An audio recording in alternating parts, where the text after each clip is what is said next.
Assalamualaikum warahmatullahi wabarakatuh.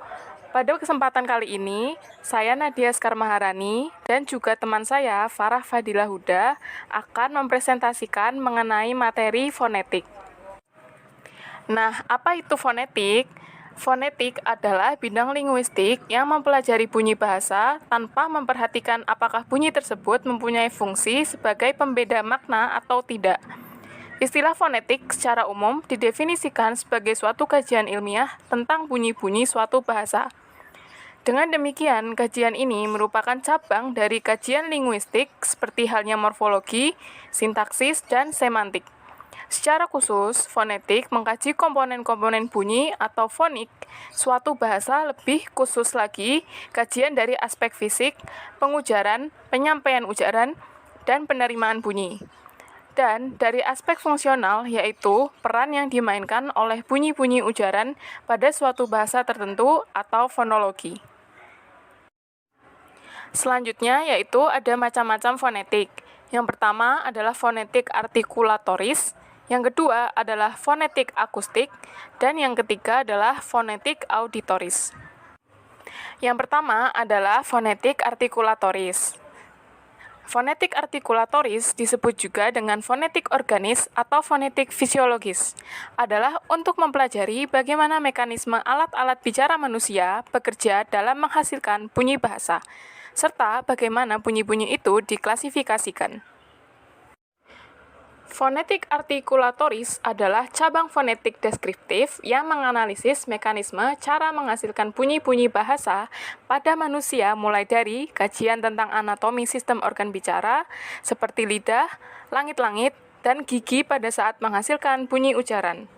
Sebagai contoh, untuk menghasilkan bunyi P dalam bahasa Perancis, kedua bibir harus dikatupkan bersama-sama, hembuskan udara dari paru-paru, dan buka kedua bibir hingga membuat latupan. Dalam fonetik artikulatoris, hal pertama yang harus dibicarakan adalah alat ucap manusia untuk menghasilkan bunyi bahasa yang mempunyai fungsi utama lain yang bersifat biologis. Misalnya adalah paru-paru untuk bernafas, lidah untuk mengecap, dan gigi untuk mengunyah. Namun, secara kebetulan, alat-alat itu digunakan juga untuk berbicara. Kita perlu mengenal nama alat-alat untuk bisa memahami bagaimana bunyi bahasa itu diproduksi. Berikut ini adalah contoh nama alat-alat ucap yang terlibat dalam produksi bunyi bahasa, sebagai berikut. Yang pertama adalah paru-paru atau lang, yang kedua adalah batang tenggorokan atau trakea, yang ketiga adalah pangkal tenggorokan atau laring, yang keempat adalah pita suara atau vocal cord, yang kelima adalah krikoid, yang keenam adalah tiroid, yang ketujuh adalah arytenoid, dan sisanya bisa kalian baca sendiri dalam slide tersebut. Macam-macam fonetik yang kedua adalah fonetik akustik. Fonetik akustik mempelajari bunyi bahasa sebagai peristiwa fisis atau suara yang biasa terdengar oleh gendang telinga kita, atau juga fenomena alam, yaitu bunyi-bunyi itu diselidiki frekuensi getarannya, amplitudonya, intensitasnya, dan timbrenya. Fonetik akustik ini mengkaji karakteristik bunyi suatu bahasa. Selanjutnya, yaitu secara teoritis, fonetik akustik telah memberikan sumbangan pengetahuan mengenai gejala akustik tuturan sehingga kita dapat mengetahui lebih jelas karakter akustik bunyi-bunyi yang kita hasilkan. Sementara itu, secara terapan fonetik akustik bermanfaat sebagai satu pendekatan. Pada tataran yang lebih luas, pendekatan fonetik akustik dapat digunakan untuk kepentingan kajian bahasa lainnya, seperti untuk sintaksis, pragmatik, linguistik forensik, dan untuk gangguan wicara. Baik, selanjutnya alat-alat yang digunakan untuk mengkaji gelombang bunyi bahasa dan mengukur pergerakan udara antara lain. Sektograf atau alat untuk menganalisis dan memaparkan frekuensi dan tekanan. Osiloskop atau alat untuk memaparkan ciri-ciri kenyaringan bunyi. Secara ringkas dapat disimpulkan bahwa dalam rangka pengkajian fonetik akustik, Fonetisi berusaha untuk menguraikan berbagai hal tentang bagaimana suatu bunyi bahasa ditanggapi dan dihasilkan oleh mekanisme pertuturan manusia.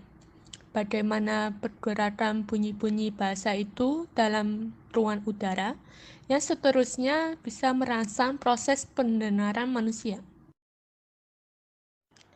Selanjutnya kita akan membahas fonetik auditoris. Fonetik auditoris ini adalah untuk mempelajari bagaimana mekanisme penerimaan bunyi bahasa itu dapat didengar oleh kita.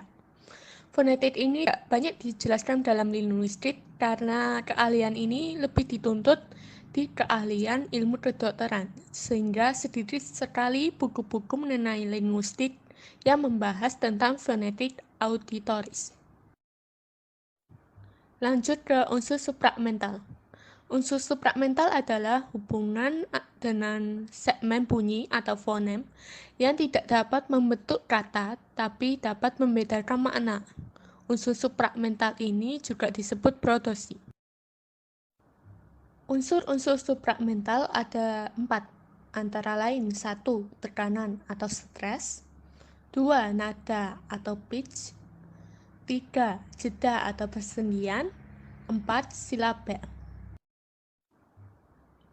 Sekarang kita akan membahas tekanan atau stres. Tekanan menyangkut masalah keras lunaknya bunyi. Tekanan ini mungkin terjadi secara sporadik, mungkin juga berpola, mungkin juga bersifat distinktif, dapat membedakan makna, mungkin juga tidak distinktif. Dalam bahasa Inggris, tekanan ini bersifat distinktif, namun dalam bahasa Indonesia tidak. Contoh, A. Contest adalah kata benda dari pertandingan. Sedangkan yang B. Contest adalah kata kerja bertanding. Yang kedua, nada atau pitch. Nada adalah tinggi rendahnya suatu bunyi. Nada ini dalam bahasa-bahasa tertentu bisa bersifat fonemis maupun morfemis. Dalam bahasa-bahasa bernada atau bahasa tonal, seperti bahasa Thai dan Vietnam, nada ini bersifat morfemis sehingga dapat membedakan makna. Dalam bahasa tonal terdapat 5 macam nada, yaitu: yang pertama, nada naik atau meninggi yang biasanya diberi tanda garis ke atas.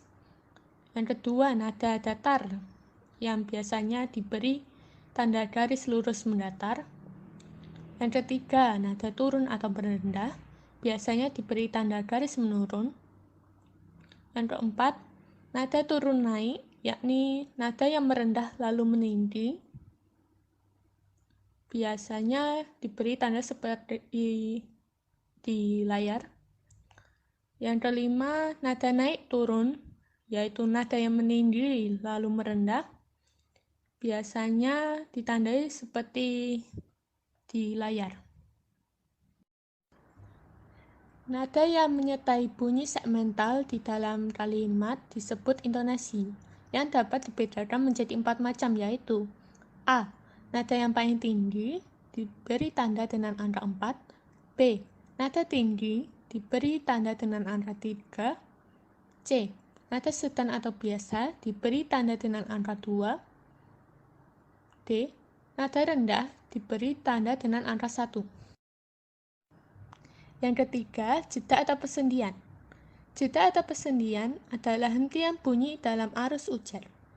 Disebut jeda karena adanya hentian itu, dan disebut persendian karena di tempat perhentian itulah terjadi persambungan antara segmen yang satu dengan segmen lain. Biasanya dibedakan adanya sendi dalam dan sendi luar. Ada 2 macam sendi, yaitu: A. Sendi dalam yang menunjukkan batas antara satu silabel dengan silabel lain, biasanya diberi tanda tambah. Contohnya, ambil, pelaksana. Yang B.